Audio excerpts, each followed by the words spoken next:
All right, we have finished the second major theme, the theme on magic, and there's one more theme that we're going to do, and that is the theme called Love and the Law, or Grace and Destiny, or Forgiveness and Retribution. However, it's going to cover 4 plays, and I don't want to start at the end of the year with a whole new cycle. So we're going to do this one play as a standalone play. It's not going to have any major themes. We're just going to go through it. So we'll start the other things next fall. And this is a play that we're all going to see next fall. And it's a play that I've seen several times, and I have always found it very enjoyable. It does not have a whole lot of spiritual material in it, but it has some very interesting characters.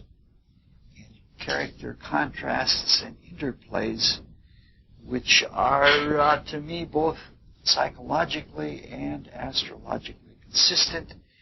And so I think we'll be doing a lot of astrology with this play, just to get the feel of it. We haven't done that for a long time. But we're going to have to be very swift. We have 5 meetings left at most. And so we're going to have to read an entire scene, an entire act each time out. And so the play that we're going to look at is Antony and Cleopatra. Even though the book says it is a tragedy, it's probably neither a tragedy nor a comedy, and it has elements of both in it. I would look at it more as a history. Something like Julius Caesar was a history, only they call that a tragedy also. In fact, the setting for this play occurs very shortly, within a few years, after the history that ends off with Julius Caesar. We remember that after the assassination of Julius Caesar, there was civil war. Brutus and Cassius and their armies fought against the armies of Mark Antony and Octavius. And Antony and Octavius were successful. And there was a period of some peace, as much as there could be peace in Rome at that time. And then this play takes place. At the time of this play, Antony is an extremely popular man. He's in the full power of his career. It won't come out in this play, but by questionable politics, he was ruler of most of Gaul. At the time of this play, his armies were fighting in the east with the Parthians. And it was actually with Cleopatra's money that she was backing his armies to conquer the Parthians. And that was an up and down campaign because the Parthians were very fierce fighters. Cleopatra had a lot of interactions with Antony as well as other emperors. So Antony is at the top of his career, and he has nowhere to go but down, and this is sort of the story of his fall. We could study the play from that point of view. We could see it as the fall of Antony, but I'm not too interested in that, and there are a lot of other things that are pretty interesting in it. Now, this is not an easy play to read. The language is pretty tough. It was written just before the tragic comedies, and so it uses heavy language. It has the formal language of the nobles, and it's pretty grandiose all the way. Now, I would like to read it all the way through, unless people don't want to. It means that we'll all have to be participating a lot. Does anybody have any agreements or disagreements about reading the whole thing? All right. Why don't we read the first scene? What do we need here to get through the first scene? We need a Philo, a Demetrius, which are just short lines. We need a Cleopatra, we need an Antony, and we need a messenger. All right. Philo. And what else? Want to be an Antony too? All right. Who wants to be Cleopatra? Shard, you want to be Cleopatra? Shard's Cleopatra. Who wants to be Antony? All right, I'll be Antony. All right, who else? Who wants to be Demetrius? Jerry, you're going to be Demetrius. I think that should be it. Good. Lead off, Philo. Nay, with this dotage of our generals overflows the measure. Those his goodly eyes that o'er the fires and musters of the war glowed like faded Mars, now bend, now turn the office and devotion of their view upon a tawny front. His captain's heart, which the scuffles of great fights hath burst the buckles on his breast, remakes all temperaments become the bellows and the band. We got one more line. Take but good note, and you shall see an illimitable pillar of the world transform into a strumpet's food. Behold and see. If it be love indeed, tell me how much. There's beggary in the love that can be reckoned. I'll settle on how far to be beloved. Then must thou needs find out a new heaven and a new earth. Oh, who's the messenger? Jerry, you're the messenger. Grates me the sum. Nay, hear them, Anthony. For we are perchance is angry, or who knows, if the scarce-bearded Caesar have not sent his powerful mandate to you. Do this, or this, taken that kingdom and enfranchise that, reformed from it, or else we damn thee. How, my love? Perchance? Nay, and most like. You must not say, stay here longer. Your discretion is come from Caesar. Therefore, hear it, Antony. Where's Fulvia's process? Caesar, I would say, both, call the messenger. I am Egypt's queen. Thou blushest, Antony, and that blood of thine is Caesar's homager.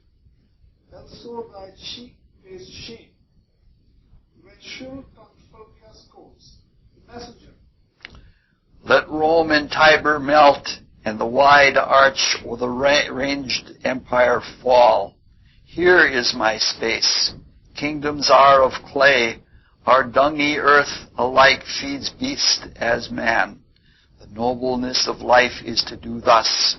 When such a mutual pair as such a twain can do it, in which I bind on pain of punishment the world to weet, we stand up peerless. Excellent also. Why did he marry Fulvia and not love her? I seem the fool, am I not? Antony, will be himself? Be stirred, Cleopatra. Now for the love of love and her soft hours, let's not confound the time with conference harsh. There is not a minute of our lives should stretch without some pleasure now. What sport tonight? Hear them, messengers. Fee, wrangling queen, whom everything becomes, to chide, to laugh, to weep, whose every passion fully strives to make itself in thee fair and admired, no messenger but thine, and all alone tonight will wander through the streets and note the qualities of the people. Come, my queen, last night you did desire it. Speak not to us. Is Caesar with Antonius prized so slight? Sir, sometimes when he is not Antony, comes short of that great cross, still should go with Antony. I'm full sorry. Aren't we at the end? No, there's no more line. Oh, okay. I didn't see it. I'm full sorry that he approves the common liar with such speech of him and Rome, but I will hope of better deeds tomorrow. Well, what we're going to do, by the way, you can keep the books until the end of the 5 acts, and then I want the books back because I'm going to use this in case I do this in California or Minnesota or someplace like that, and I'll have a traveling library. It's crazy, but what? All right, we're going to look at some character studies in this, and we're going to look at them astrologically. We're not going to try to just merely astrologize the characters and say such and such is such and such. We could do that, and we will do that because there is astrological consistency, but that would be a little bit empty. Instead, what we're going to try and do is look at what the principles are behind the astrological elements and see what they point at and how those principles are utilized and how they come out. To begin with, we're going to demonstrate that Cleopatra is one kind of a Venusian character that is ruled by Venus. To be more specific, she is probably a Venus in Libra type of character rather than a Venus in Taurus type of character. Similarly, we're going to try and demonstrate that Anthony is one kind of a Jupiter-Mars type of character. There are a lot of different kinds of Venus people. There are a lot of different kinds of Jupiter-Mars people. And we're going to look at just these versions of them. Now, to say that something is Jupiter-Mars doesn't seem very specific, but in a play, a character isn't developed in such a way that you can be specific and have a whole horoscope. So let's look at the very first lines of Cleopatra, because they started out right away. In her first lines, she says, "If it be love indeed, tell me how much." And in the next line, she said, "I'll set a born for how far to be beloved." Venus is the attraction planet and the planet of love. Mystics would say that the attraction is the principle that works throughout the desire world, which is the world of emotions and of feelings and of sentiments and passions and all of those things. Attraction runs throughout the desire world. And so it's the universal character of all emotion and desire. When one loves, it takes one outside of oneself. And one gives to the object of the love.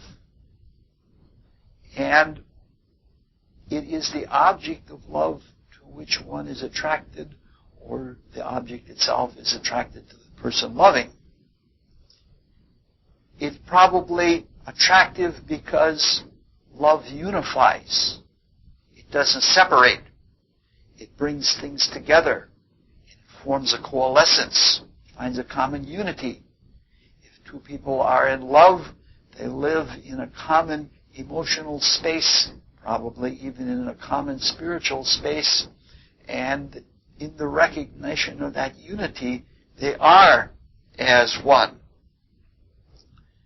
Cleopatra is consciously trying to utilize that Venusian principle. She's always trying to draw Anthony out. And she does it very frequently, as in this case, by asking how much he loves. This is sort of like an applied attraction, like how can I pull him out so that he will be attracted to me? The intent of Venus is always love, which means that she's not just trying to draw him out merely to be the object of his love, but she loves him. And she knows it will be good for him to love more. And so the more she can draw love out of him, the more she can pique his interest, and the more attractive she can be to him, the more it will be healthy for her to feel love coming out of her. It's very much like loving a baby. Like you can't help yourself but to love the baby because it needs you and it's such a beautiful, innocent thing and it just draws it right out. In the second speech, she librates. When he says he's not falling for the trap, he says, you can't measure the size of love. Then she takes another tack. The scale librates and it flips to the other side. She, being a creature of love, can see that love has two sides, at least. The side of her loving him and the side of him loving her. And it's not quite the same thing as Mercury in Gemini, which sees both sides of an argument and does so with cool dispassion. It's that from the vantage of love, from the unity and the coalescence, she sees both sides and she can work both sides of the street, so to speak. So she's using the Libra principle very deliberately, and she doesn't want to get stuck in it. What she's trying to do, and we'll see it throughout the play, is that she's trying to always engage him by being unpredictable, by being surprising, and maybe even someone that piques all kinds of different emotions in him. Anthony is also consistent in his opening lines. He says, there's a beggary in the love that can be reckoned. And then later on he says, then must thou needs find a new heaven and a new earth. In these first speeches, they have something very much in common. Caesar would never make these speeches because Caesar had a totally different kind of temperament. These are speeches of someone who does nothing in small.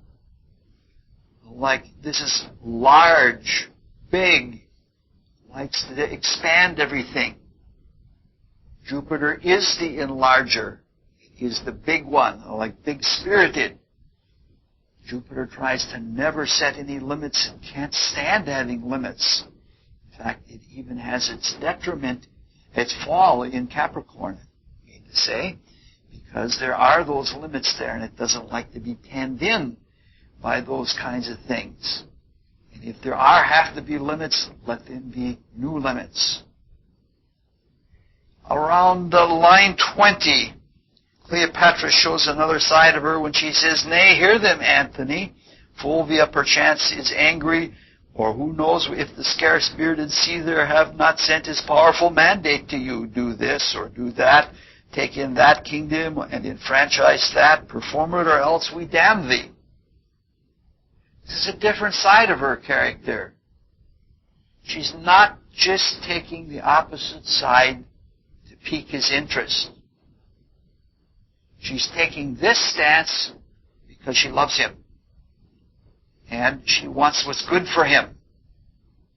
And she has some sense of what is good for him. Because she can see that to some extent he's being weakened by debauchery. She piques him with the name of Caesar, calling that boy is going to give you orders. She does that to rouse him again. In her next speech, perchance, nay, and most like, you must not stay here. Your dismission is come from Caesar, therefore hear it, Antony. Where's Fulvia's process? Caesar's, I would say. Both. Call in the messengers. I am Egypt's queen. Thou blushest, Antony, and that blood of thine is Caesar's homager. Else so thy cheek pays shame when shrill-tongued Fulvia scolds. The messengers. So she's trying to do something to help him. She's very, very shrewd. She knows that when he starts blushing in the situation that he's in, he's betraying his weakness. Now, in terms of circulation and countenance, there are two extremes, blanching and blushing. Blanching or paling or turning white, even in dark-skinned people, occurs when blood is withdrawn from the surface. It's withdrawn into the inner organs. If blanching is prolonged, it usually is accompanied by shivers, because the nerves at the end of the body say, hey, the body needs to be warmed up out here, and it produces shivers. The blood is the direct expression and vehicle of the ego in the physical body. Blanching is an indication that it is withdrawing to safety, seeking some kind of refuge. Most frequently, paling or blanching is an indication of fear, and it is ruled by Saturn. Blushing, on the other hand, as Antony does, is ruled by Mars. It is a dramatic attempt to regain face after someone has been negligent of not doing something, or has been criticized or brought to shame or something like that. One blushes in trying to make up for it. So the ego brings a lot of blood to the surface and tries to be outward.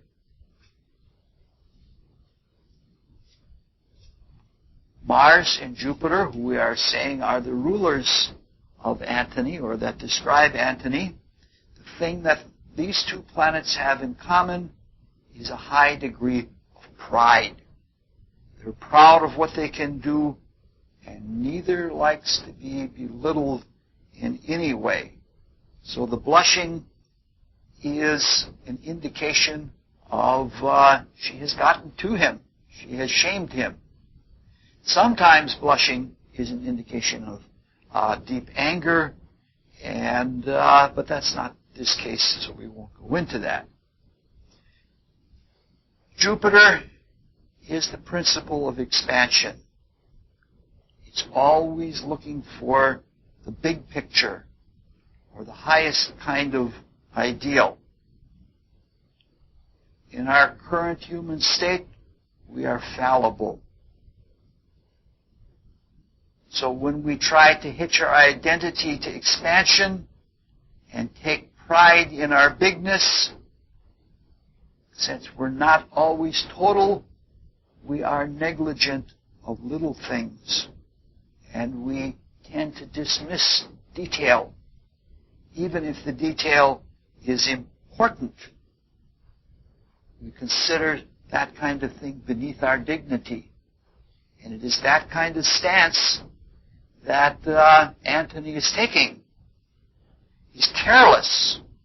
He's careless because he's looking at the bigness of it. He's at the top of the world, and he wants to spend his honors and everything that he has won through life. He wants to spend it big time. So he's a little bit guilty.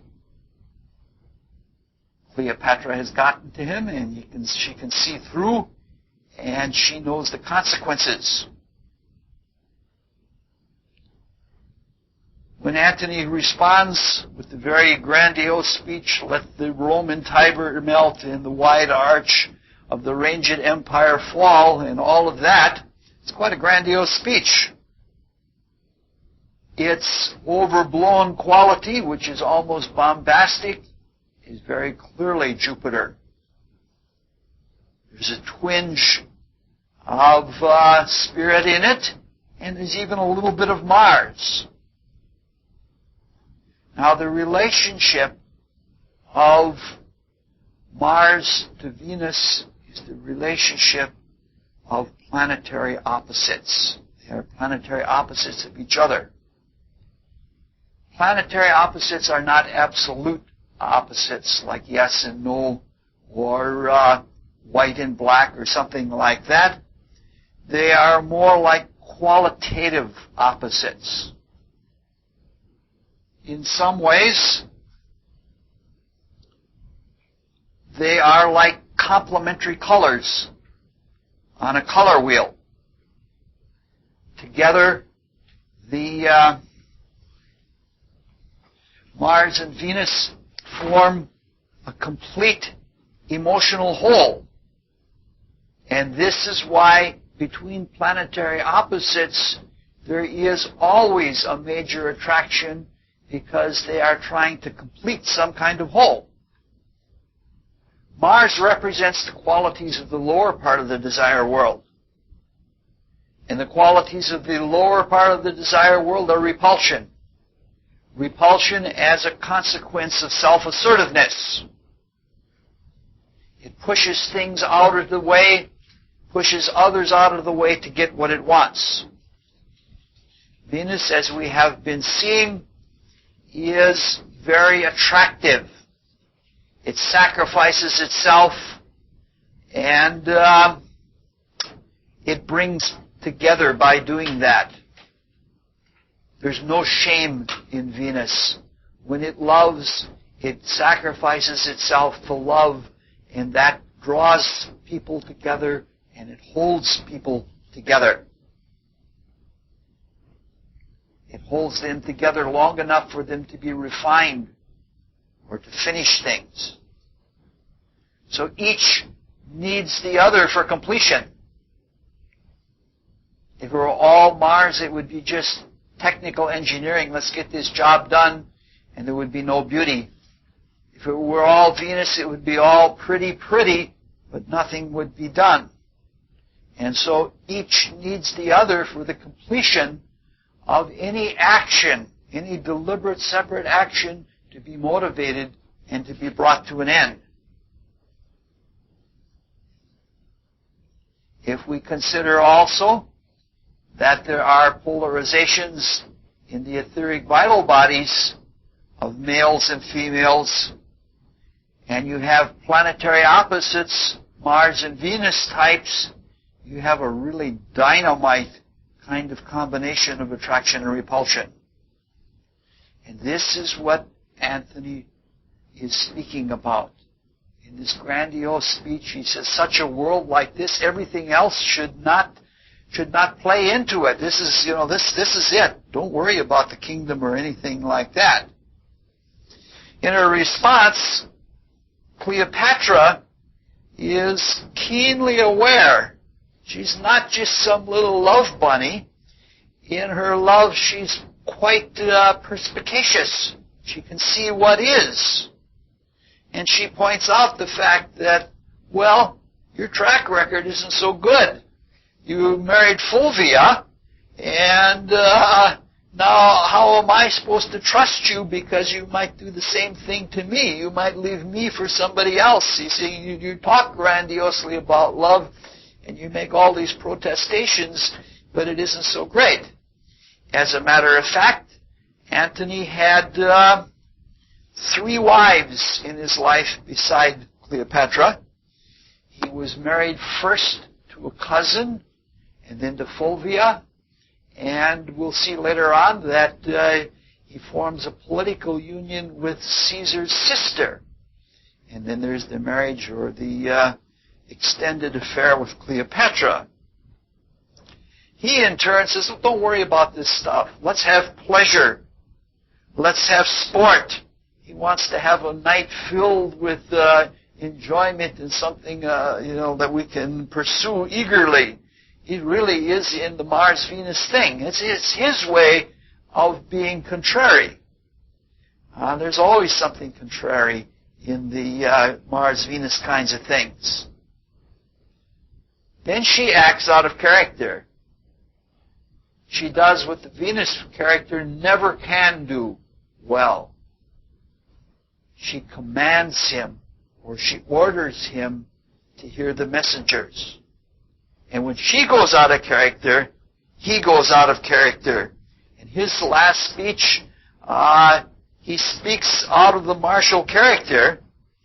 He is no longer a martial type person. He's saying he doesn't like fighting. Why are we bickering with each other?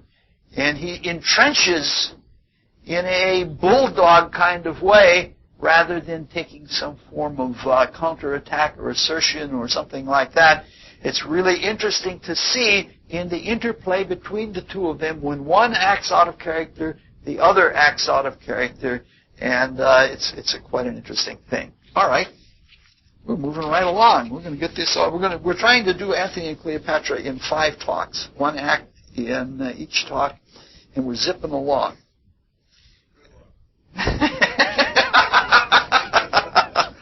All right, we're reading through all of scene 2 now. What do we need? We need a Charmian, an Alexis, a soothsayer, and Enobarbus. Let's see, what else do we need here? Yes. Uh-oh.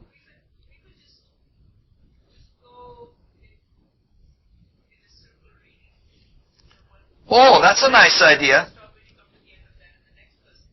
All right. All right, we'll start with Paul, Jerry, you, Mark, Jerry, Sharad, and then I'll end and then pass it on. I like that idea. Great. Everybody gets a chance. All right. Paul, want to lead off? Sure. Lord Alexis, sweet Alexis, most anything Alexis, almost most absolute Alexis. Where's the soothsayer that praised so the queen? Oh, that I knew this husband, which you say must charge his horns with garlands. Soothsayer? Your will. Is this the man? Is it you, sir, that knows me? In nature's infinite book of secrecy, little I can read. Show him your hand. Enobarbus, I'm sorry. Bring in the banquet. Quickly. Wine enough. Cleopatra's health to drink. Good sir, give me good fortune. I make not, but foresee. Pray then, foresee me one. You should be yet fairer than you are. He means in flesh. No, you shall paint when you are old. Wrinkles forbid. Vex not his prescience. Be attentive. Hush. You shall be more beloved than beloved. I can rather eat my liver with drinking. Good now. It's an excellent fortune. Let me be married to 3 kings in a 4-room and widow them all. Let me have a child at 50 to whom Herod of Jewry may do homage. Find me to marry me with Octavius Caesar and companion me with my mistress. You shall outlive the lady whom you serve. Oh, excellent. I love long life better than figs. You have seen and proved a fairer former fortune than that which is to approach. Then belike my children shall have no need to say, how many boys and wenches must I have? If every of your wishes had a womb, and for every wish,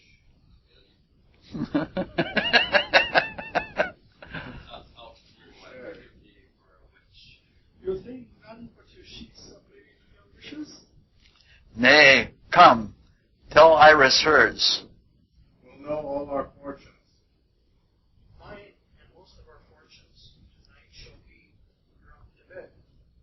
There's a calm presage chastity, nothing else. He and overflowing Nilus presageth famine.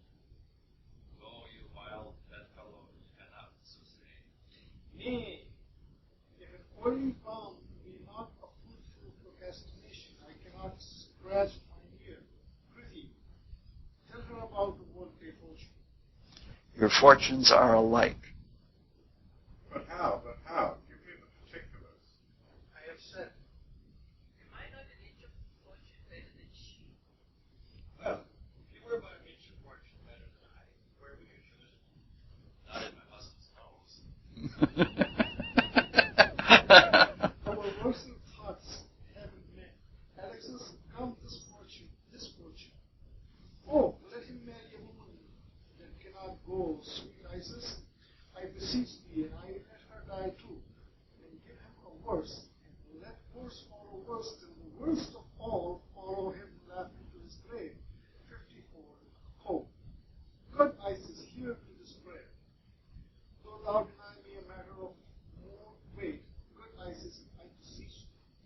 Amen. Dear Goddess, hear that prayer of the people. For as it is a heartbreaking to see a handsome man loose-wived, so it is a deadly sorrow to behold the foul knave uncuckolded. Therefore, dear Isis, keep decorum and fortune him accordingly.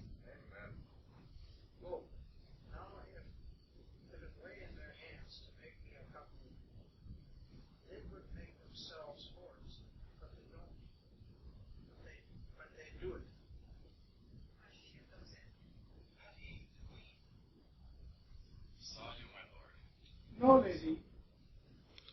Was he not here? No, madam. He was disposed to mirth, but on the sudden, a woman thought he struck him. Others. Seek him and bring him hither. Where's Alexis? Here at your service, my lord. Approach us. You will not look upon him. Go with us. Fulvia, thy first wife came into the field. Against my brother Lucius? Aye, but soon that war had end, and the time stayed, made friends of them, joining their force against Caesar, whose better issue in the war found them upon the first encounter greatly. Well, what worse? Nature of man meat affects the teller. When it concerns the fool or coward, things that are past are not what we discuss. Tell me true, though in his tale lies death. I hear him as he uttered. Labienus, this is stiff news, as with his Parthian force extended Asia from Euphrates. His conquering banner shook from Syria to Lydia and to Ionia, whilst Antony, thou wouldst say? Oh, my lord.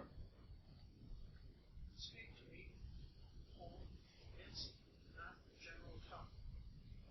Named Cleopatra, as she is called in Rome, railed thou in Fulvia's praise, and cloaked her faults with such old license as both truth and malice have power to utter. Who then bring forth deeds from our quick winds lie still. Our ills told us. Is our ear very full?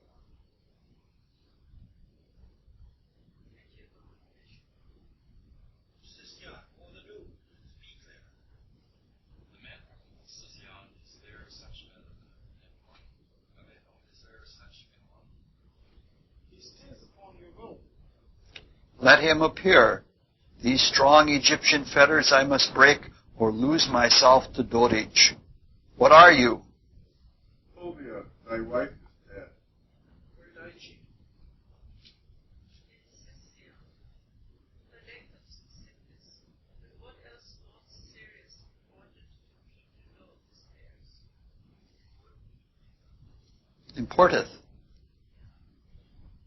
What else more serious wanted me to know this bears. Forbear me. There's a great spirit God, thus did I desire it. Our contempts doth often hurl from us, we wish ours again. Present pleasure, by revolution lowering, has become the opposite of itself. Good, be God. The hand could pluck her back if it shoved her around. This enchanted thee break off.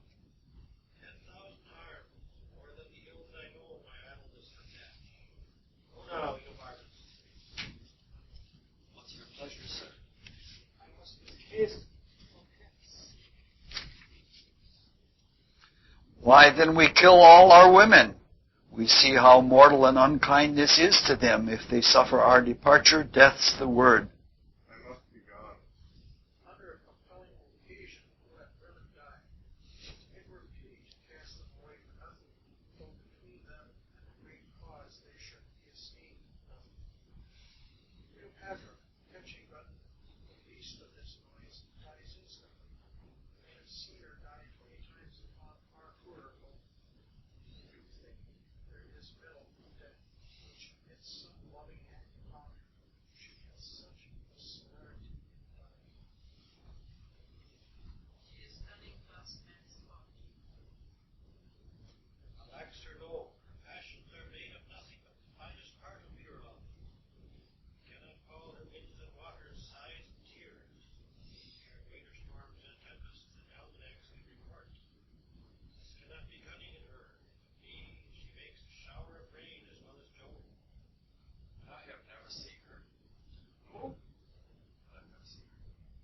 sir, you had then left unseen a wonderful piece of work which not have been blessed all would have discredited your travel. Fulvia is dead. Sir? Fulvia is dead.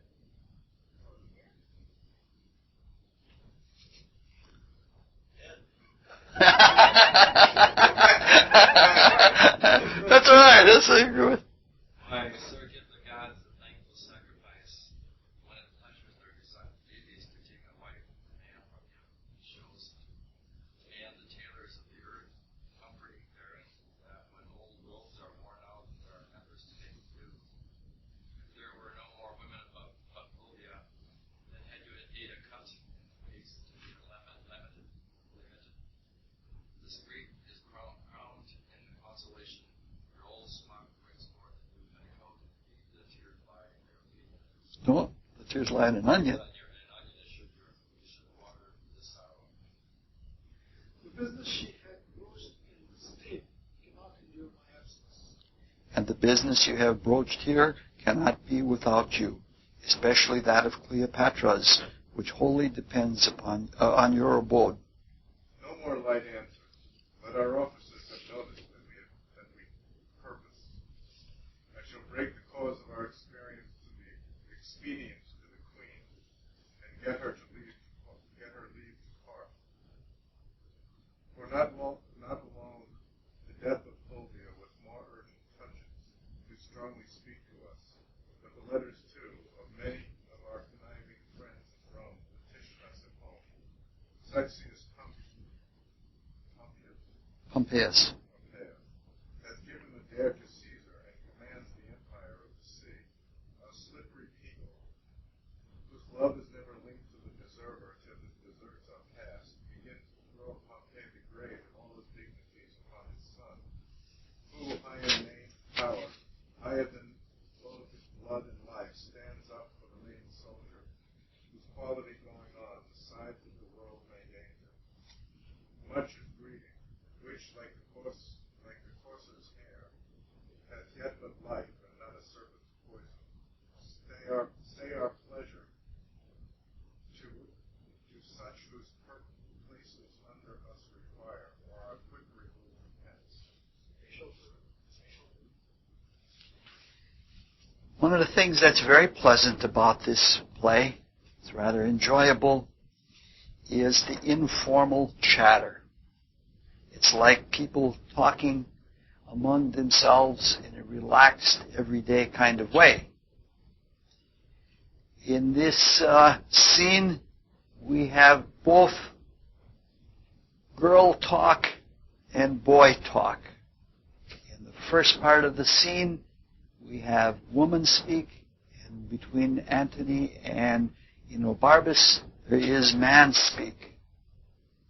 Now, I don't mean to imply that all of the woman talk is profane or that all of the male talk is profane, even though there are if you read the notes that go along with this, you see there are all kinds of very bawdy things in here, and there are very suggestive things sexually in here.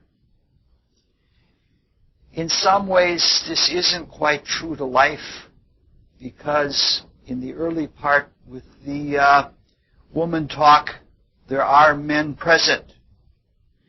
And usually woman talk doesn't break out unless there are very few men and unless there is a comfort zone or a relaxation about it.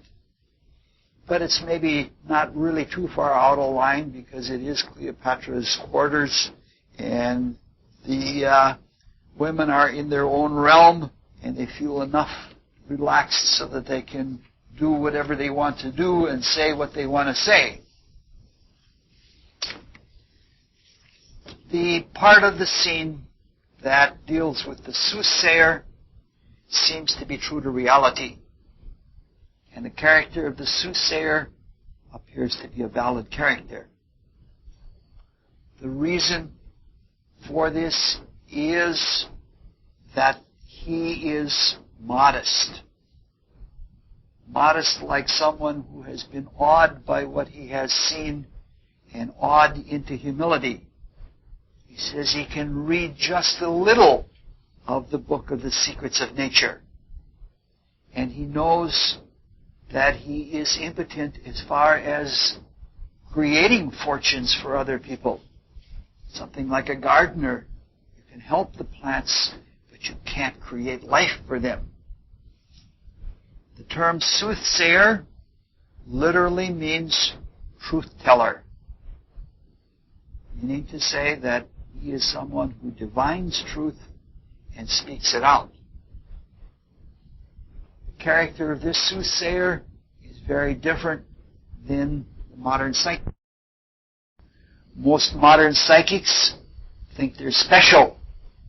They think they're celebrities instead of just being sensitive passives or passive sensitives, which is what they really are. And they're not really in control of themselves. And because of that, their accuracy probably is not as great as somebody who is humble and clear. Vanities like that always distort what we see. This soothsayer apparently works with palms. It is questionable whether he is doing palmistry as we know it, that is chiromancy, or whether he's doing something else. There are two types of palmistry. The one that we are familiar with involves the study of the size and the shape of the hand and the lines in the hand, and it looks at all of those factors in terms of a collected body of knowledge from looking at many, many palms. Cairo, who was the pen name for Count Louis Harmon, who was a great British palmist, went to India. And in India he was shown skins, apparently from the palms of many, many hands. And the priests gave him a very good education into the science of palmistry. Looked at that way, palmistry is a science of observation. Some palmists of that ilk are very analytical. They measure things, and they measure angles, and they do things like that. Ultimately, the observational science becomes a vehicle for intuition. The other kind of work with the palm is also observational and much more intuitive, but the observation is of a much different kind. In the palms of the hand and in the palms of the feet, there are something like holes in the etheric vital body. You can feel them if you go deep into meditation and hold your hands near to each other without touching. You can feel the energy going back and forth between the hands. This is what is behind magnetic healing or the laying on of hands. There is a big energy jolt that can come out or draw in through those holes.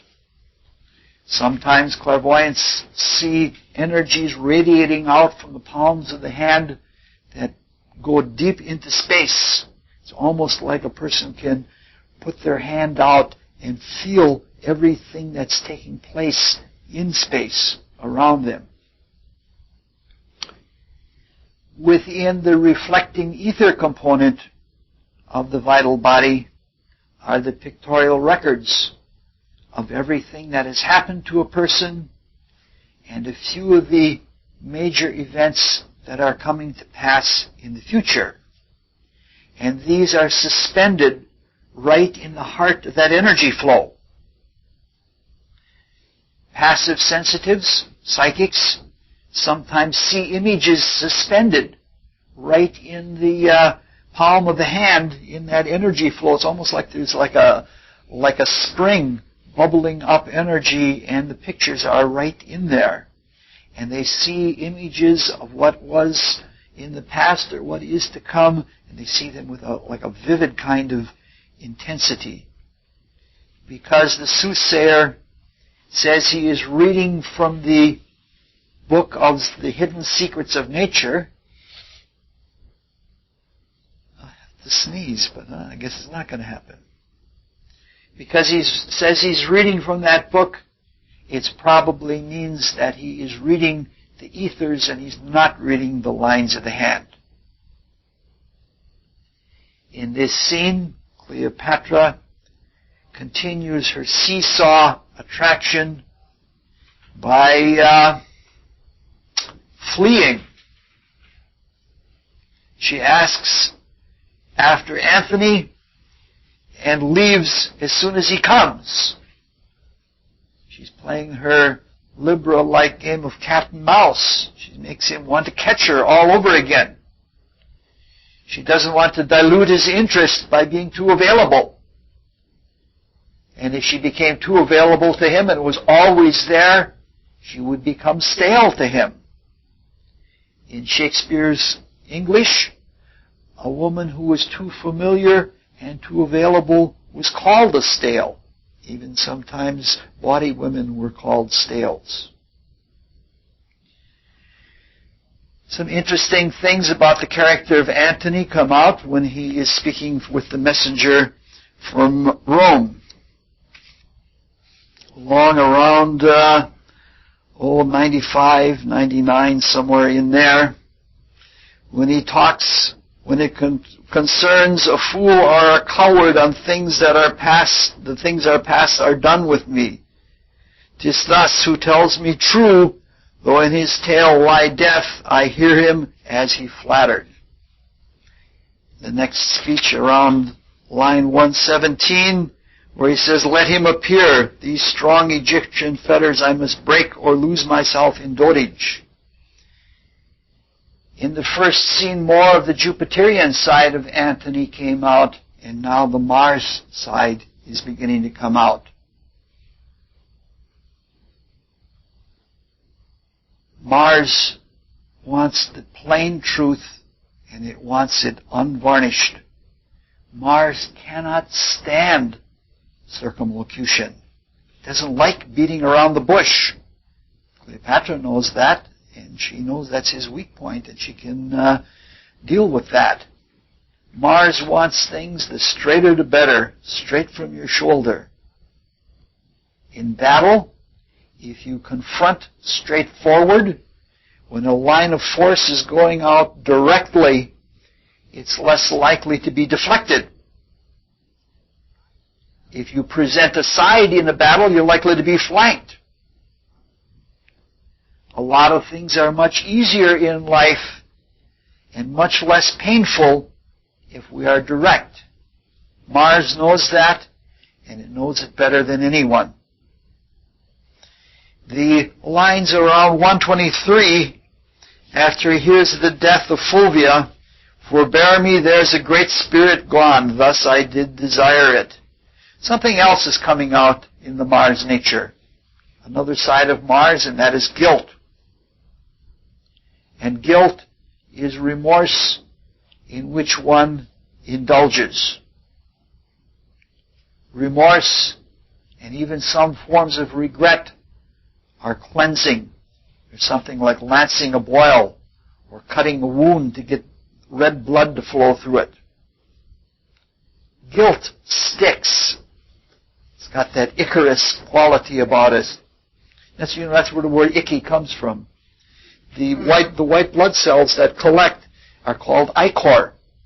And the word icky comes from something being icarus or ichus.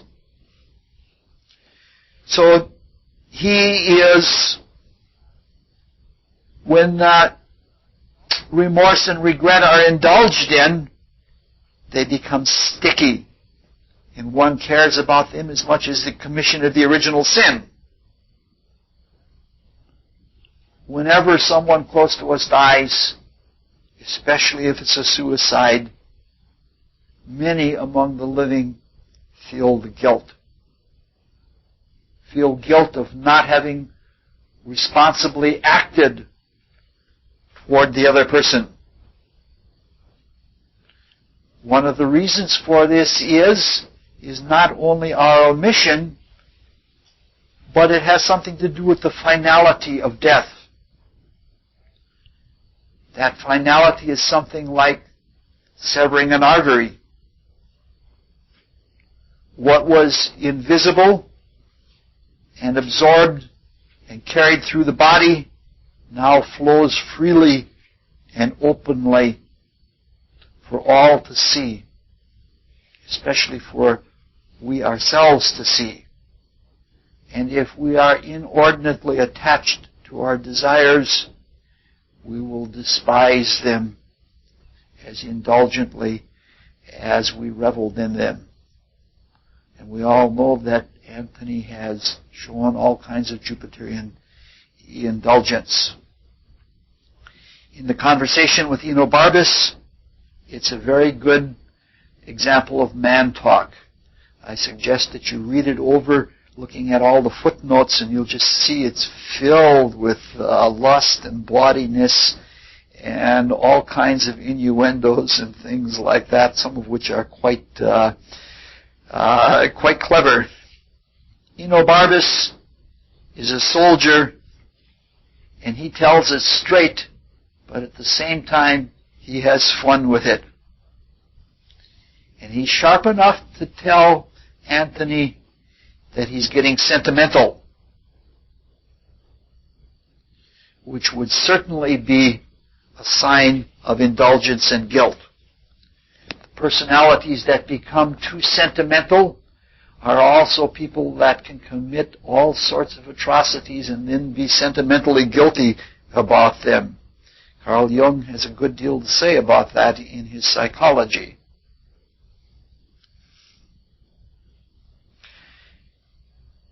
There is some success on the part of Enobarbus, if you look carefully, because after he has made his point, Antony becomes very brief and direct himself. As a historical aside, it should be noted that Cleopatra was indeed bankrolling Antony's campaign in Persia against the Parthians, which at this point is unsuccessful. He was with her and not with his armies during most of the war, or the campaign would have been successful much earlier and there wouldn't have been reverses like this. Antony and Cleopatra in history had all sorts of ventures together. In fact, she bankrolled other emperors, including Caesar. She was a wealthy and powerful person. Though it isn't mentioned here, before the action in this play takes place, she had twins by Antony, and Antony even recognized those twins and gave them Egyptian names. So what we're getting in the play is a very abbreviated thing, and it has to be that in order for it to be a play. All right, let's read scene 3. We're going along nicely. I like this. Let's see. Who's up next? Ela's up next. Oh, she gets to be Cleopatra right off the bat. Where is he? I did not see him since. See where he is. Who's with him? What he does. I did not send you. If you find him sad, say I am dancing. If in mirth, report that I am sudden sick. Quick and return. Madam, methinks if you did love him dearly, you do not hold the method in force. Delight from him. What should I do? I do not. In each thing give him way. Cross him in nothing. Thou teachest like a fool the way to lose him. Tempt him not so too far. I wish forbear. In time we hate that which we often fear. But here comes Anthony. I am sick and sullen. I'm sorry to give breathing to my purpose.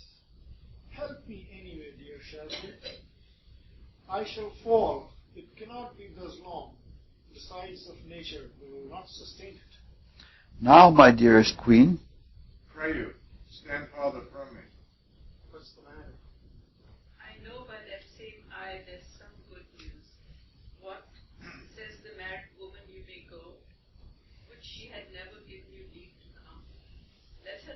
it is I that keep you here. I have no power upon you. Curse you are. The gods best know. Oh, never was there queen so mightily betrayed. Yet at first I was the treason planted. Cleopatra, Why should I think you can be mine and true? Though you in swearing shake the throned gods who have been false to Fulvia, riotous mad to be entangled with those mouth-made vows which break themselves in swearing.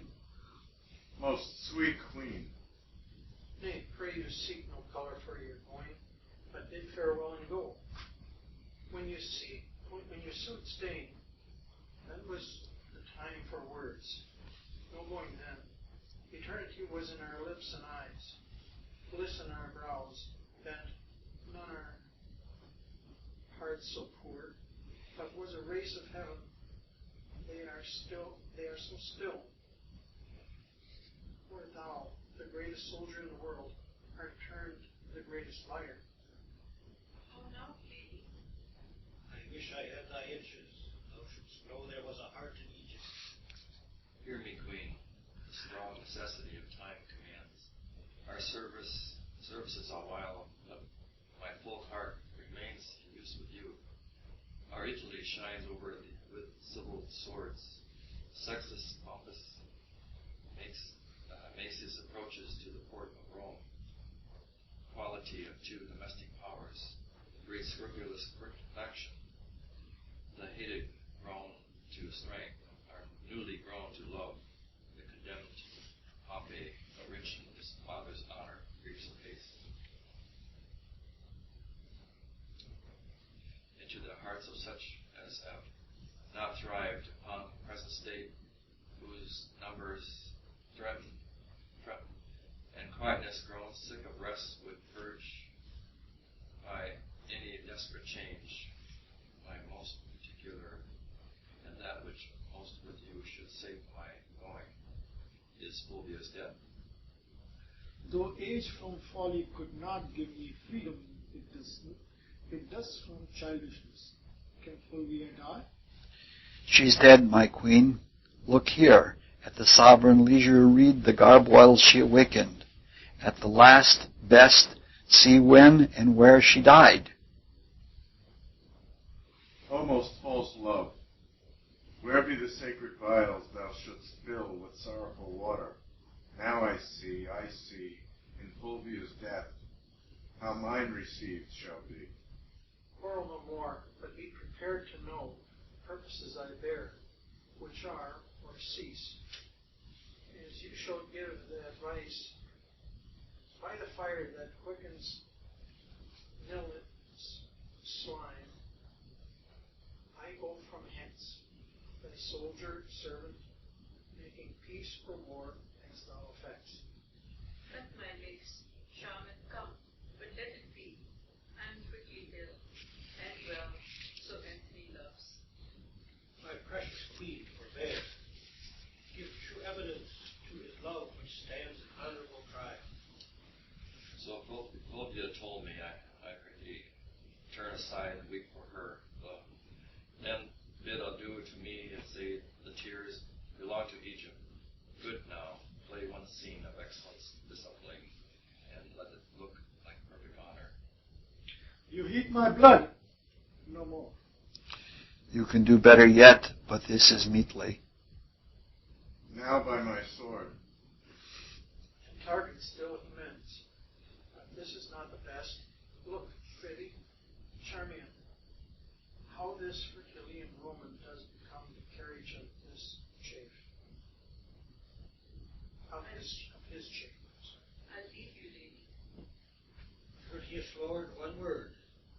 Sir, you and I must part. That's not it. Sir, you and I have loved, but there's not it.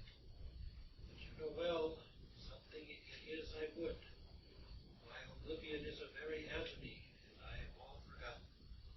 But that your royalty holds idleness your subject, I should take you for idleness itself. His sweating labor to bear such idleness so near the heart is Cleopatra this. But sir, forgive me, since my becomings kill me when they do not. I, well to you, Your honor calls you hence. Therefore be deaf to my unpitied folly. And all the gods go with you upon your swords, sit laurel victory, and smooth success be strewed before your feet. Let us go. Come. Our separation so abides and flies that thou residing here goes yet with me, and I hence fleeting here remain with thee. Away. All right. And interesting scene. We can see that the things that are happening with Cleopatra are not just spontaneous. When she's alone with her attendants, she's rehearsing the things she's going to do. And they're all contrary. Charmian sees her contrariness as being too excessive. She sees it as being evocative, as being complementation. And Charmian would have her give in, and she knows that's the last thing to do. She's intelligent, and she knows herself as a woman, and she's almost pure Venus. She knows the game of love. She knows that if she once gives in, that Antony will no longer be interested in her. She will be a conquest, and when the conquest is over, it's done. So she never gives in. In history, Cleopatra was not an Egyptian. She was a Macedonian Greek. She is actually Cleopatra the seventh of Egypt. And she is a descendant of Ptolemy Soter, who was a Macedonian friend of both Philip and his son Alexander the Great. He was given the kingdom of Egypt, which was a rich plum, by Alexander for gratitude for his service. So there was a long line of Ptolemies and Cleopatras in that lineage. Apparently the Cleopatras and Ptolemies adopted some of the customs and some of the esoteric birth control of the Egyptians, because many, in fact most of the Ptolemies, married their Cleopatra sisters. Sometimes they married them in childhood. This Cleopatra, the seventh, married her brother when he was a little boy, because Julius Caesar commanded her to do so. He heard that it was an Egyptian custom, and he wanted to see for himself. I think they had the Egyptian methods of birth control, because for most of the line, they did not produce freaks, but they produced geniuses. Very brilliant progeny. Cleopatra herself was extremely well educated, very bright. She spoke numerous languages, and she knew the customs of many people, and she even understood warfare. She was not beautiful as is made out now, but she was amazingly attractive. That part is true. In the play, she knew how to overcome people by her attractive wiles. She married Julius Caesar and had a child by him, or at least so she claimed. And she even took the child to Rome, which contradicts the play. She named the child after Caesar. In reality, Cleopatra was not a loose woman. Her marriages to Caesar and Antony and Ptolemy, her brother, were the only marriages that she had, and they were all political. Now, this conversation in the early part of the scene with Antony is a masterpiece of Venusian social and amorous manipulation. She's in control. She takes one glimpse at Antony and she reads exactly where he's at and she becomes ill. You don't even know whether the illness is true or not. You can't tell. She's that good at it. She knows immediately that the news is mixed news. But she won't cede control of the conversation or of the interaction by satisfying her curiosity to find out what the news is. She chides Antony. She expresses the fact that she's been betrayed by him. She even offers physical threats, even though there are some lewd innuendos in those physical threats. She even admits that by wanting him to stay, that she's being contradictory. Because in the first scene, when he wanted to stay, she wanted him to leave. She's tipping her hand and she's showing the other side. She's going Libra-like, and she's doing it right in his face, saying, "Yes, I know I was contradictory before, but now I can be this way." And she's got him under her thumb, so to speak, probably right under the Mount of Venus is where she has him. She does anything but let him speak. She realizes that as long as it's her scene, and as long as she holds the floor, she holds his respect. She doesn't let him get a word in edgewise, and she has control the whole tone of things before she turns over any control at all. When he does speak, and he talks about the death of his wife, she chides him for not crying.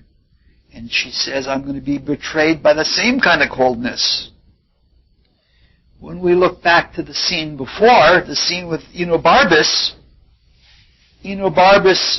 told him not to cry. And that this fickle dalliance was just all right. And now he's taking that stance, which is opposite of what he really is. In the previous scene, he was getting sentimental. He was getting sentimental with guilt, and now he is resolute and he's determined. The Mars has kicked in.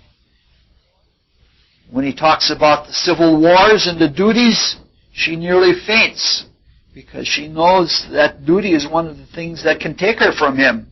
And she's doing anything that she can to get his attention again.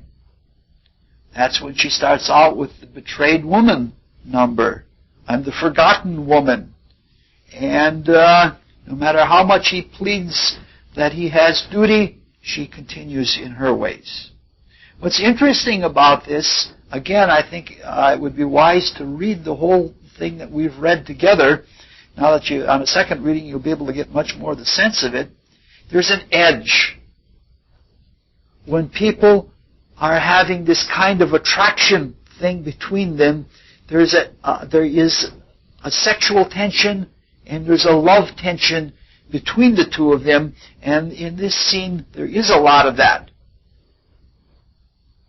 She doesn't win in having him stay, but she has whetted his appetite, and she knows he's going to come back, and the bait is set, and when he does come back, he's going to be even more in her hands. Now there's something fascinating about the interactions between the two of them, and that is the masks and the role playing. Antony is altogether different when he's with the men than when he is with the women. And the same is true of Cleopatra. Now, if we were shallow, and if we only looked at the appearances, we would be very forlorn about this, and we would say that even people who love each other participate in hypocrisy. It's a tremendous amount of hypocrisy. And people who have that kind of shallowness have that kind of hypocrisy. I have a friend who thinks all of the games played between men and women are hypocrisy. And because he's so straightforward in a most unpleasant way, he doesn't have any interactions with women because it isn't there. We act differently when we're with men, we act differently when we're with women, and we act differently when we're alone. On stage, we rarely see a person how they are when they're alone, except in a rare soliloquy, most of which are in Hamlet. Are we really hypocrites? Or is it more like Macbeth says, that we're characters in a play? Some would say that we are the products of cultural and psychosocial programming, that this has been programmed right into us. Others would say that this is some kind of Darwinian evolutionary mating dance or something like that. It's right in our genes. Still others would say that we're acting under the influence of spiritual ideas, astrological ideas like Platonic ideas or Jungian archetypes. All of these views probably have some truth in them, but the truth in any of them doesn't really take away the bad taste of hypocrisy that we have in our mouth. Like Cleopatra, when these things come up, we feel we're being played false. If we ask ourselves very honestly why we feel this way and listen for an answer, we are very surprised. We feel this way when we're looking from the vantage of spiritual self-knowledge, which happens rarely. In a spiritual moment, we realize spiritual unity and a truth that runs through all things, that pervades everyone, everything, every circumstance. All of us have access to it. When we sense hypocrisy, we would like to be in this universal truth, in this spiritual unity, this ultimate oneness. Some people want it so much they want that exclusively.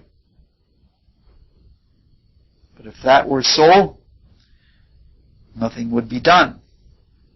We would be in some kind of homeostatic state. There would be no change. There would be no new experience.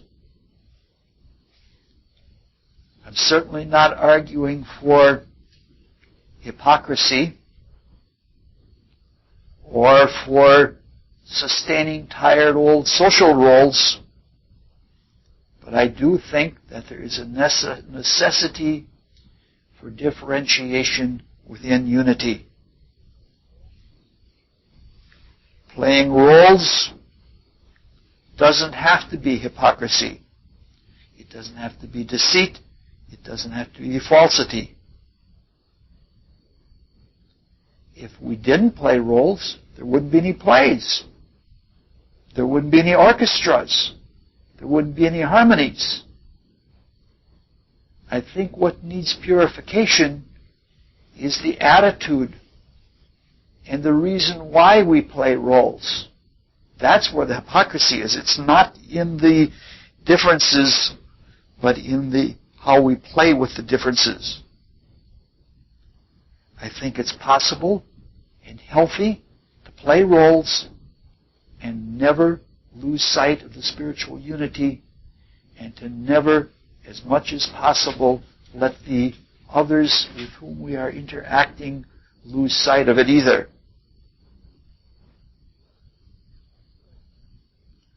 This doesn't answer the question of what to do about playing roles in our most intimate relations, because we do it, even with the closest people. But it does say that we can do it without hypocrisy. That ultimate unity is a different kind of state. Others can even open us to it by giving us a different point of view and taking us out of the role that we're stuck in. I don't know if we can ever have a relationship that doesn't have any roles in it. I have some friendships that are very close to that everything can be spoken out.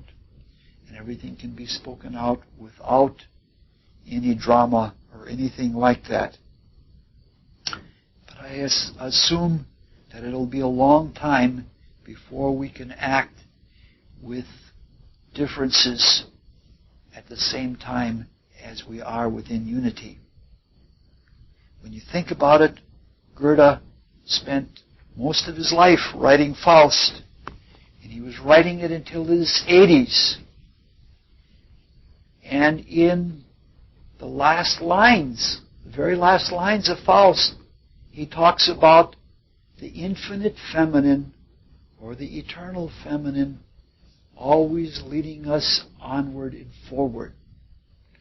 So between the known and the unknown, and between the different parts within the absolute, there is something that's not really role-playing, but something like it. So while I don't like the hypocrisy, I don't think it's all bad. All right, we're ready for scene 4.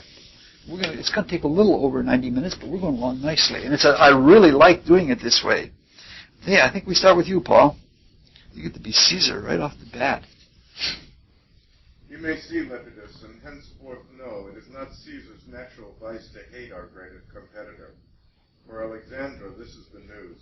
He fishes, he drinks, and wastes the lamp of night in revel. It is not more manlike than Cleopatra, nor the queen of Ptolemy, more womanly than he. Hardly gave evidence, or vouchsafed to think he had partners. You shall find there a man who is the abstract of all thoughts, that all men follow. I must not think there are evils now to darken all his goodness. His faults in him seem as the spots of heaven, more fiery by night's blackness, hereditary rather than purchased, what he cannot change than what he chooses. You are too indulgent.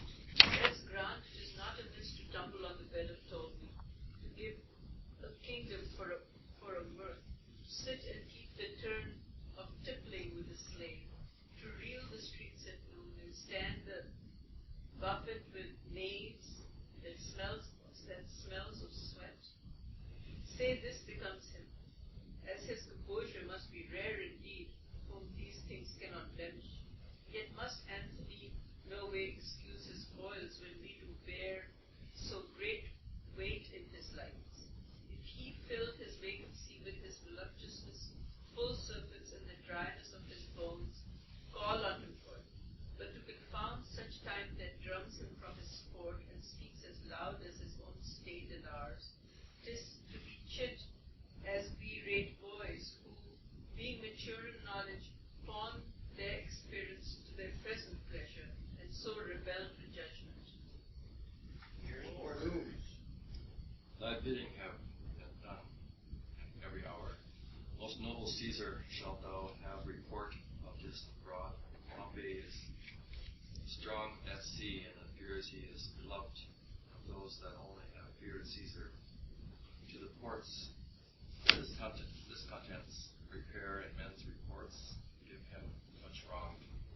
I should have known no less. It had been taught us from the primal state that he which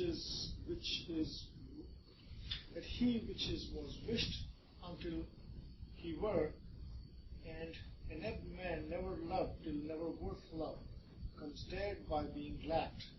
His common body, like to a vagabond flag upon the stream, goes to and back, lacking and very tight, to rot itself with motion.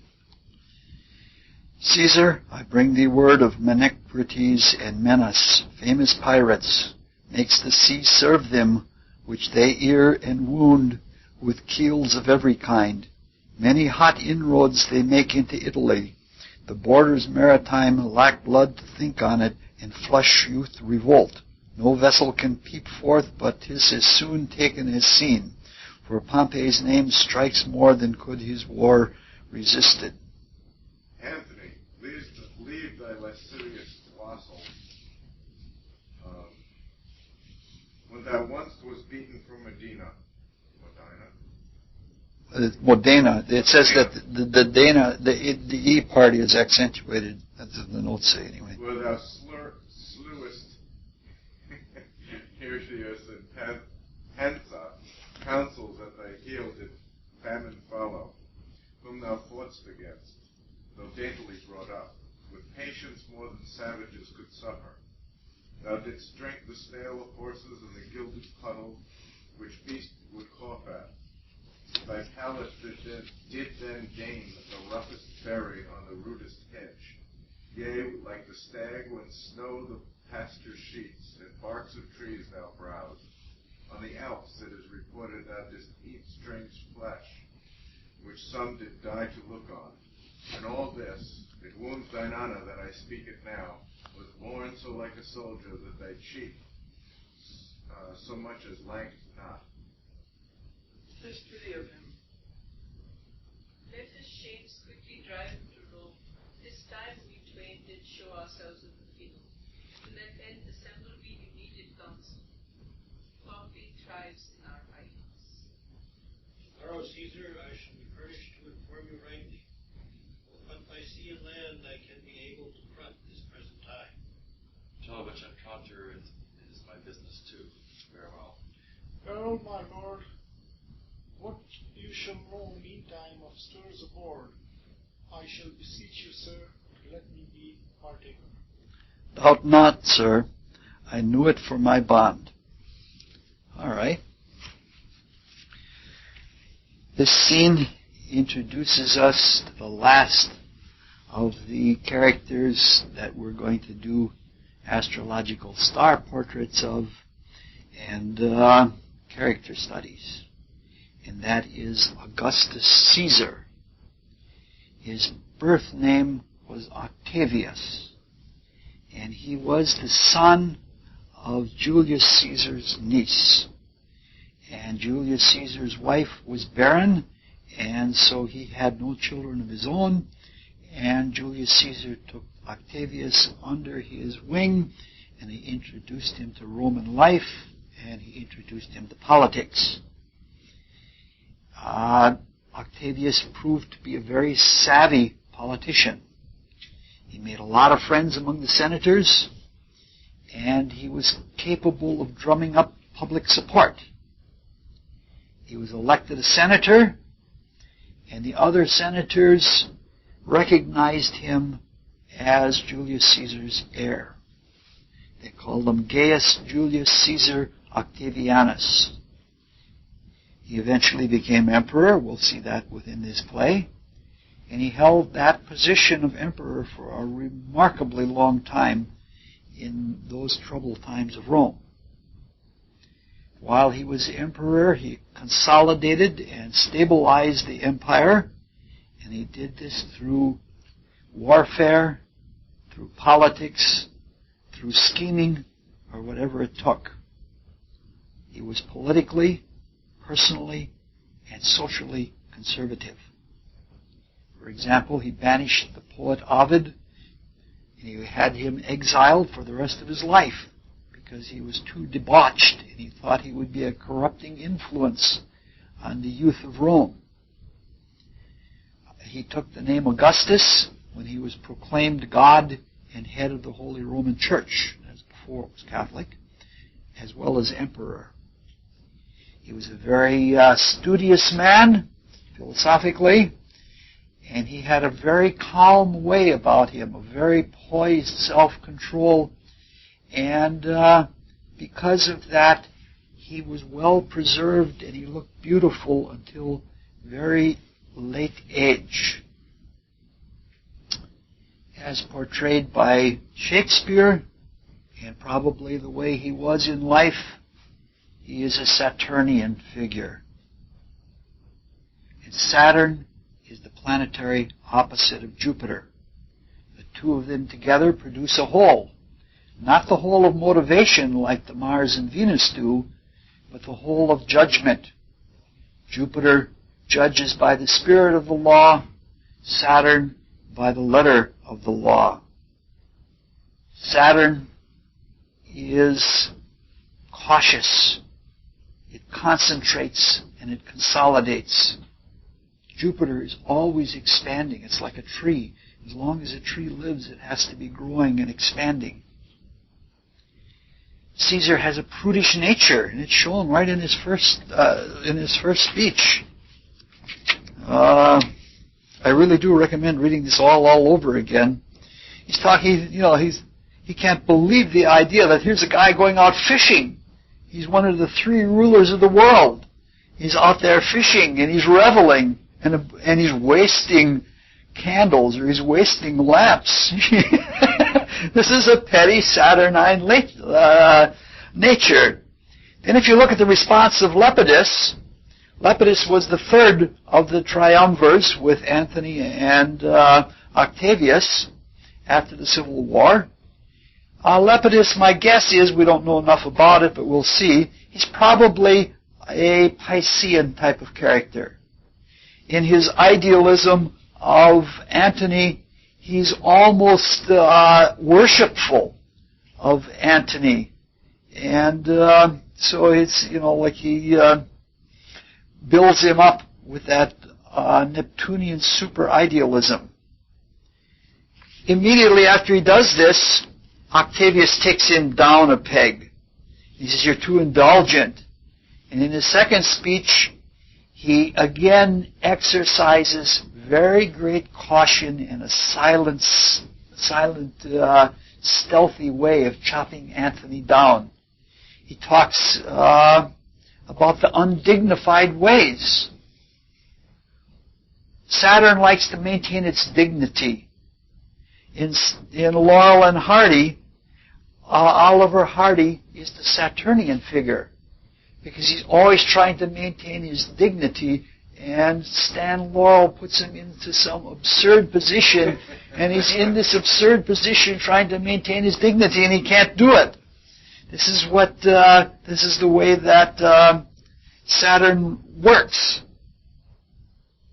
Saturn dislikes excess of any kind. Now, Octavius is very cunning. He wheedles his way into Lepidus an appeal to moderation. He opens up by saying, it's all right for Mark Antony to have a romp in bed. We all have romps in bed. But then he starts heaping on offense after offense after offense.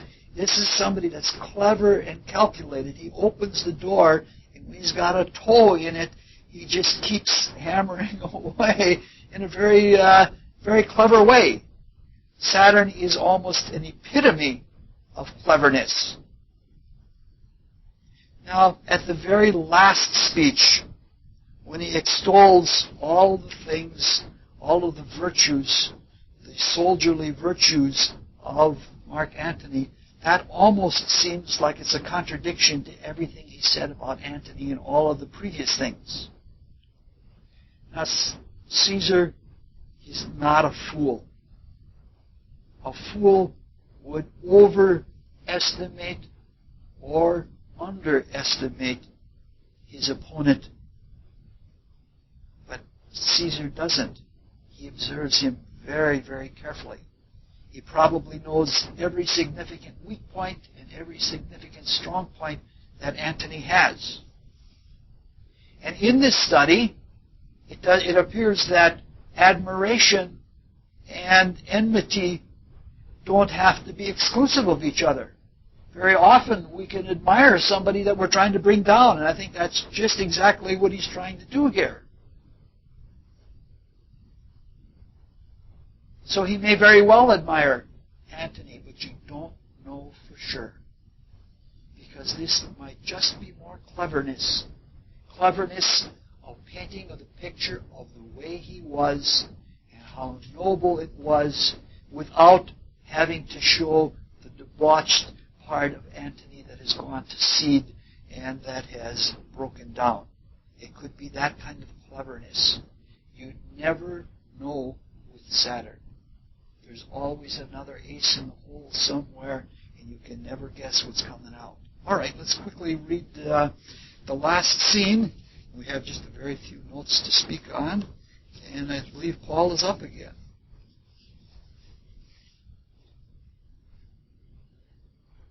Charmian!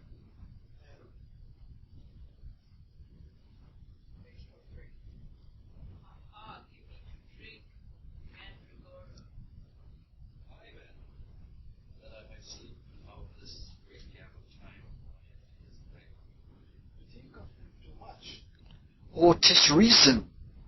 It's just treason. Madam, I trust not so. Eunuch. What's your highness bid?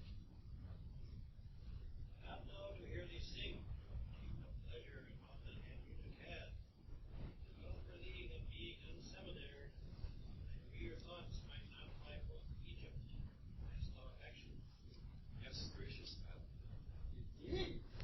Not indeed, madam, for I can do nothing but what indeed is honest to be done. Yet I have fierce affections and think what Venus did with Mars. Oh, Charmian, where thinkst thou he is now?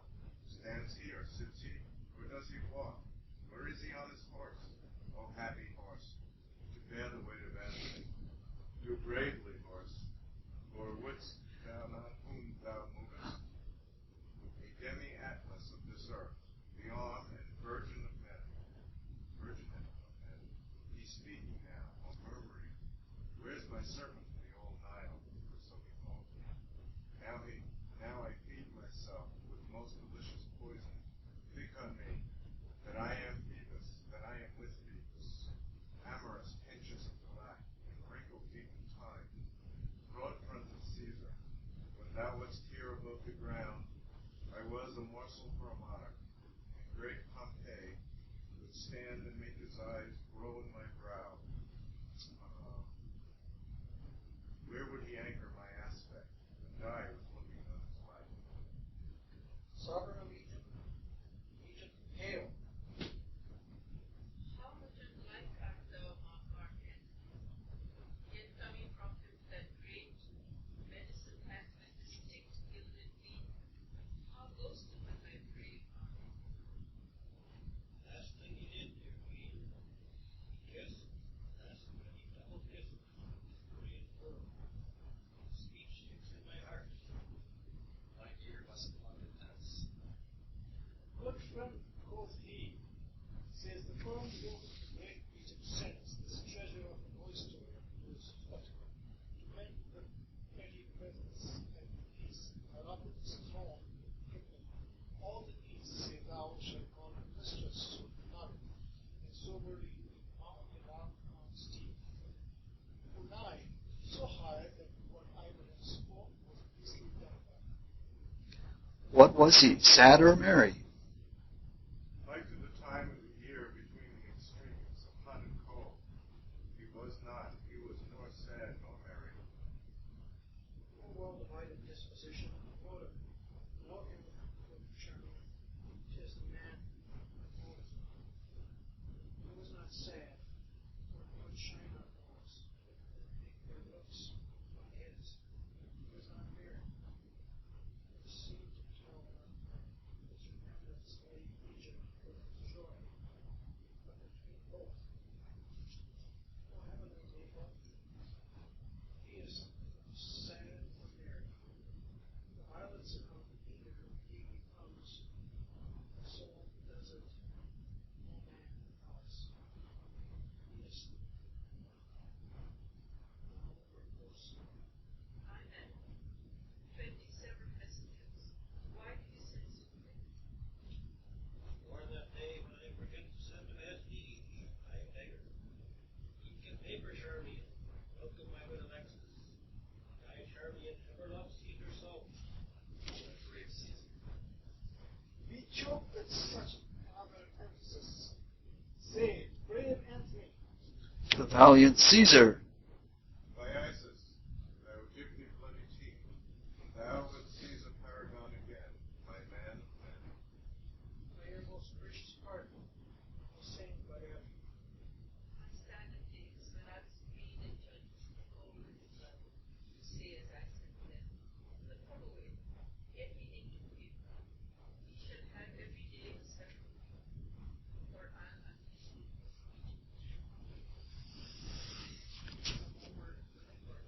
Eunuch.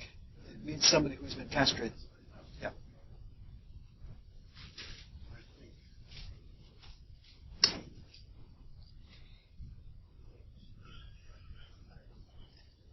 Mandragora, which Cleopatra wants to drink, is sometimes called mandrake. And it's a very much fabled plant. It belongs to the Solanaceae, the same family that includes the deadly nightshade, and tomatoes for that matter. It's in this climate, it's a very temperamental and difficult plant to grow. I have friends that are trying to grow it, but anywhere it is difficult to grow. According to the legend, the place that it grows best is under a gallows where they have hanged murderers. It's a dark plant. Culpeper, who is a very excellent authority, says it is a mercurial herb. And this is probably true. It relieves pain. In ancient times, when they did operations, rather than having people bite the bullet, they would have them bite the mandrake root, because the juice from the mandrake root would trickle down their throat and they would not feel pain. It is said that if they bit it too much and they got too much of the juice, they went into a deep trance-like sleep, and when they came out of it, they had lost all memory until it came creeping back later on. So this apparently has a very great power on the vital body. It was reputed to have the power to ward off witches and to even exorcise demons by giving someone mandrake tea. It is rarely cultivated and it is usually gathered wild. But there is something about it that it is called the mandrake plant because the roots look like a human. If it doesn't reach full maturity, it looks something like a parsnip or a carrot, but it branches out into being like the root branches in out to being like a human body with its shape, and instead of having a head, it has the mandrake plant. And it has a resin on the root such that if you pull the root out, it squeaks. And the squeak is supposed to be lethal. And so Herodotus tells the way that you harvest mandrake plants is you either have one on your wrist, tied to your wrist when you pull the other one out, which makes you invulnerable because the charge of the two plants neutralize each other. Or what you do is you dig very carefully around the root until it's almost out, and then you tie it to the tail of the neighbor's dog. You lose a few dogs that way, but you get all the mandrake you want. The way Cleopatra is using it, she's using it as a sedative. She is truly in love with Antony, but she's probably also suffering from some kind of love addiction. You can get addicted to the thrills of a relationship, and that's what has happened. Without him, she's depressed. Planet Neptune, which rules an addiction, also rules depression to a large amount. And so when she starts talking about his absence, when she says things like, where thinkest thou he is now? Stands he or sits he? All of those lines, which are again both bawdy and such, it's a poetic depression that she has. Then when Alexis comes as the messenger from Antony, a very funny thing happens. She says he doesn't look anything like Antony, but when I see him, I see Antony. This is I don't know how you would say it. It's a special kind of deja vu. It's some kind of partum activity. I can remember when I broke up with my wife, I would walk down the the street and coming at me another direction from a block or so away, I'd say, it's her. And the person would get closer and they had some rough features like that, but it really wasn't her. But in the desire for someone, if you're so addicted to someone and you have that kind of Neptunian disposition as well, you superimpose what you want onto what really isn't there. It's a fantasy kind of thing, and it does happen. I'm just amazed at how Shakespeare picks up all of these things and how he knows them all so well. In the latter part of the scene, it shows another side of Venus and Libra.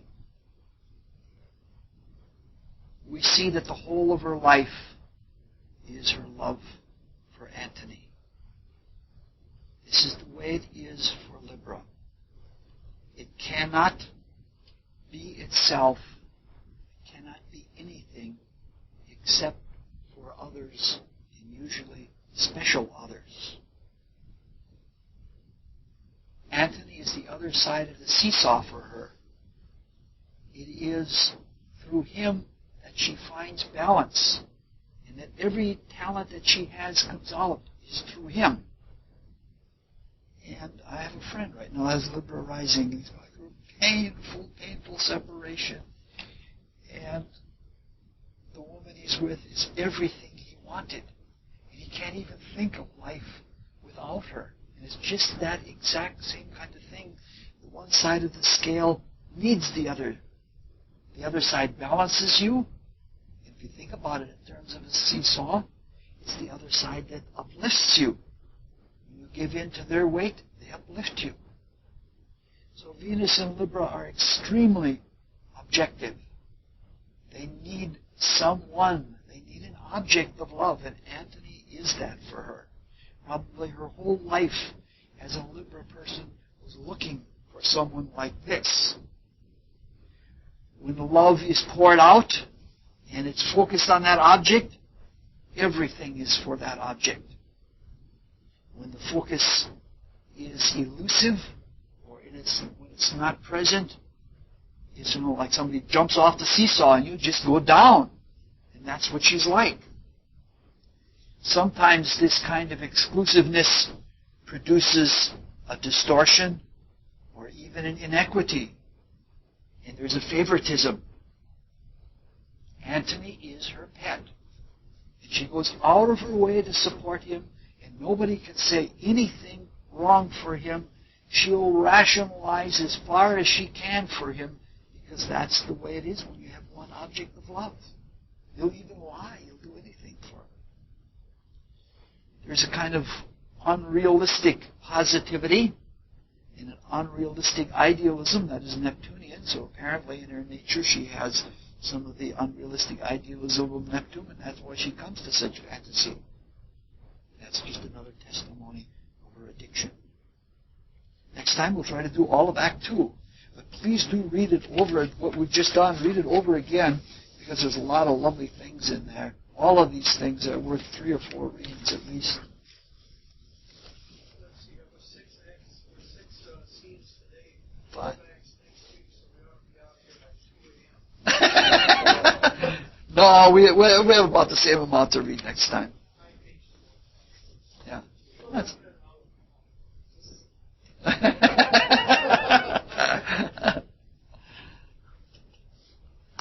It's fun. I like this way of reading. I'm glad you suggested it. Because everybody gets to try a different side, and there's... Right at how many words it is. Yes. It's just a basic. Yep. And that you know what that is. Yes. Yes. It's absolutely possible. Yeah. It's a hard read. Maybe to just be curious. Yes. I think you read extremely well. Even if it didn't all come out perfectly, you were laboring at it. And you were laboring at it with concentration. And I'm surprised at how well Jerry read. You know, like I have people that I don't hear from in this way. It's nice to see that.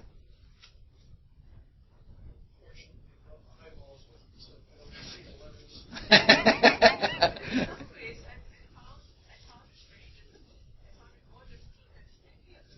Yeah. That's what I said right at the very beginning. It's a tough read. It's a very tough read. Yeah. Yeah. Yeah, we didn't go into a lot of the images. There's some pretty images. Yeah. You've been listening to Bush too much.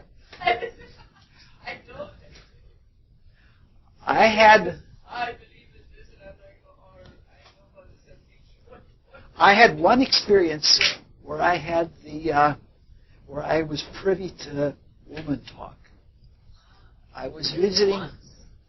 Yes, I was visiting in Tucson with our how would you say it? Our friends that have interesting attractions. And there was Linda and Patty and about 2 other women, and me sitting in the back seat with all these women around, and Linda was in one of her wild moods, and I got to hear what girl talk was like, and I remember the day almost down to the words of the banter that went on, and it wasn't too much different than this.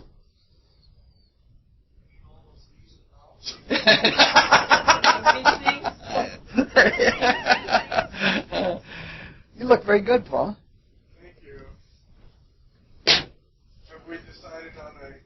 Yes, I'll give you another check for $45.